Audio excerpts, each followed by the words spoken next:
সজলদার পুজোয় এবার দেখলাম সন্তোষ মিত্র স্কোয়ারের পুজোয় পুলিশের নোটিশ এলো অপারেশন সিঁদুর বলে। আর তুমি তো উত্তর কলকাতা জেলা সভাপতি, এই বিষয়ে কি প্রতিবাদ হবে, কি কোন দিকে যাচ্ছে পুজো, কি হবে না হবে না? পুজো নিশ্চয়ই হবে।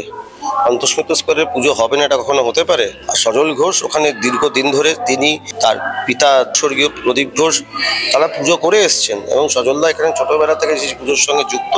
এবং সেই পুজো যদি রাজ্য সরকার আটকাতে চায় তাহলে তার রিপার্কেশন যা যা হওয়ার তিনি সেটা রাজ্য সরকার পাবে। তিনি শুধু ভারতীয় জনতা পার্টি করেন বলে তিনি কোনো পুজোর উদ্যোক্তা হতে পারবেন না, এটা তো হতে পারে না। সবকিছু হাইজ্যাক করে নেবো, এটা তো হতে পারে না। রাজ্য সরকারের এই যে একখানা প্রবণতা, ক্লাব বলুন পুজো বলুন সব আমরা হাইজ্যাক করে নেবো। আমরা সকলে কোনো না কোনো পুজোর সঙ্গে যুক্ত রয়েছি, সব হাইজ্যাক করা সম্ভব নয়, আপনারা চাইলেও পারবেন না। মানুষের মন থেকে আমাদের কি করে বুঝবেন? সজলদাকে আপনি পুজো থেকে হাইজ্যাক করতে চাইছেন, ওখানে ওনার যে থিম রয়েছে ডিস্টার্ব করছে, তাহলে ধরে নেবো যে অপারেশন সিন্দুরকে আপনারা অপমান করছেন। অপারেশন সিন্দুরকে যারা অপমান করে, আমি বিশ্বাস করি বাংলার মানুষ, ভারতবর্ষের মানুষ তাদের কোনোদিন ক্ষমা করবে না। এখন পুলিশ সৌজন্য সাক্ষাতেও বাধা দিচ্ছে। সেদিন সুপ্রবাবুর সঙ্গে যে ঘটনাটা ঘটলো, দেখা করতে গিয়ে সুকান্ত বাবুকে অ্যারেস্ট করলো, আপনার সঙ্গে ছিলেন।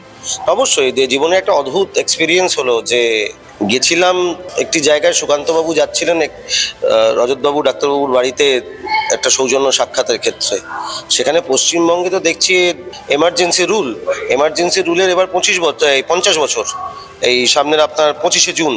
তো এটা দেখছি, আমি যখন এমার্জেন্সি রুল হয়েছিল তখন আমার জন্ম হয়নি, গল্প শুনেছি। কিন্তু পশ্চিমবঙ্গে দাঁড়িয়ে আজকের দিনে তো সেই এমার্জেন্সি রুলই দেখছি যে কারুর বাড়িতে যেতে গেলে যিনি যাচ্ছেন তিনিও একজন কেন্দ্রীয় মন্ত্রী, তিনি যাবেন সেখানে তাকে অ্যারেস্ট করা হচ্ছে। আমরা যাচ্ছিলাম না, আমরা ওনার সঙ্গে ছিলাম, তাই জন্য অ্যারেস্ট করে নিয়ে চলে গেল। পশ্চিমবঙ্গ এই ধরনের রাজনীতির সঙ্গে ঠিক অভ্যস্ত নয়। এক নতুন কালচার, কারুর বাড়ি যেতে গেলে কাউকে অনুমতি দিতে হয়, জানা ছিল না আমাদের। আমার বাড়িতে আমি কাকে ইনভাইট করব সেটা যদি পুলিশ এসে ঠিক করে দেয়, তাহলে এ তো এমার্জেন্সির থেকেও কঠিন অবস্থায় আমরা রয়েছি। আমরা রাম মন্দির হওয়ার পর ঘরে বসেই প্রসাদ পেয়েছিলাম, এখন তো রেশন দোকানের মাধ্যমে জগন্নাথ দেবের প্রসাদ আসছে। দেখুন, ওই জগন্নাথ দেবকে নিয়ে যারা ছেলে খেলা করছে সেই বিষয়ে আমি তাদের বলবো সতর্ক হন।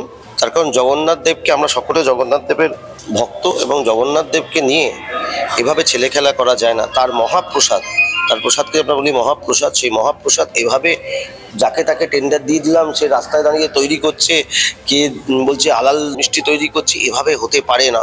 জগন্নাথ দেবকে নিয়ে যারা ছেলে খেলা করছেন তাদের আবারও বলবো সতর্ক হন।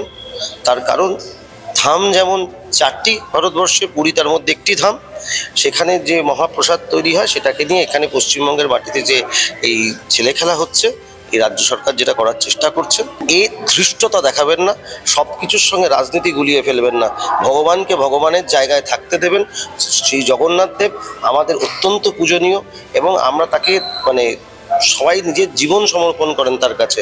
তাকে নিয়ে এই ধৃষ্টতা আমার মনে হয় যারা করছেন তাদের আমি বলবো যে আপনাদের শুভবুদ্ধি সম্পন্ন হোক, যে আপনারা কি নিয়ে খেলছেন বোধহয় আপনারা নিজেরাও বুঝতে পারছেন না।